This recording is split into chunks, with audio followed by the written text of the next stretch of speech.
राष्ट्रीय निशानेबाज कोनिका लायक की रहस्यमयी परिस्थिति में कोलकाता में मौत हो गई है। कोनिका ने राष्ट्रीय स्तर पर अपनी विशेष पहचान बनाई थी और झारखंड के लिए कई पदक भी जीते थे।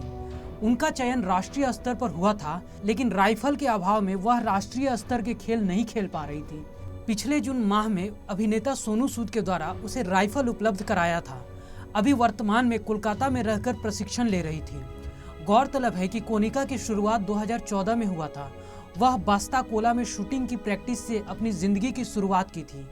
मध्यम परिवार से आने वाली कोनिका जिले के धनसार में अपने परिवार के साथ रहकर दोस्तों से राइफल उधार में लेकर शूटिंग की तैयारी कर रही थी। राष्ट्रीय स्तर पर कोनिका का चयन हो गया था, लेकिन इसके पास राइफल नहीं था।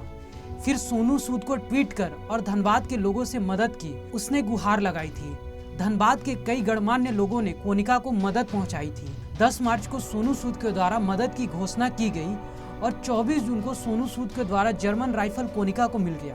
कोनिका काफी खुश थी। वह अंतर्राष्ट्रीय स्तर पर अपना भारत के नाम का परचम लहराना चाहती थी। मोनिका की शादी भी तय हो गई थी और फरवरी में उसकी शादी होनी थी। घर में शादी की तैयारियां भी शुरू हो चुकी थी। शादी के लिए लहंगा चुनरी भी खरीद लिया गया था। वर्तमान में कोनिका कोलकाता के बाली में रहकर जयदीप कर्मकार शूटिंग अकादमी में प्रशिक्षण ले रही थी। 3 दिन पहले ही उसकी मां कोलकाता में उससे मुलाकात कर वापस धनबाद लौटी थी। कोनिका और उसकी मां काफी खुश थे, लेकिन किस परिस्थिति में कोनिका की मौत हुई है यह आश्चर्यजनक है। कोनिका की मां की तबीयत खराब कहकर कोलकाता बुलाया गया था, जहां पहुंचने पर उसे कोनिका की लाश मिली। शव का पोस्टमार्टम रिपोर्ट आने के बाद ही सच्चाई का पता चल सकेगा। कोयलागंज के धनबाद स्थित उसके घर पर मातम पसरा हुआ है।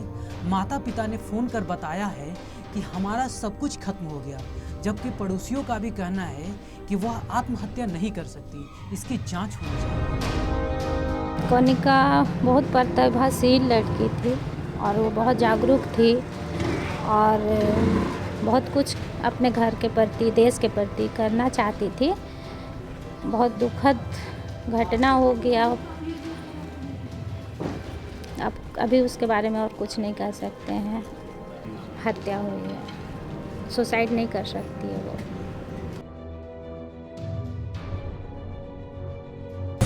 इसको मारा गया है, ये कभी सुसाइड नहीं कर सकती, क्योंकि इसमें बहुत हिम्मत था। ये देश के लिए कुछ करना चाहती थी और बहुत संघर्ष वाली लड़की थी। ये हर हालात को से लड़ने वाली थी। जी हम उनसे कुछ बर्थडे में मिले थे और हमेशा कॉल करती थी। अभी शादी का ही पूरा शॉपिंग की थी, वो भी कॉल की। आज बुलाई थी अपनी माँ को। हो सके इससे आगे, सबसे आगे बढ़ने वाली लड़की थी। इसे अच्छा ना लगा हो कि ये बढ़े आगे। ब्यूरो रिपोर्ट CN राष्ट्रीय।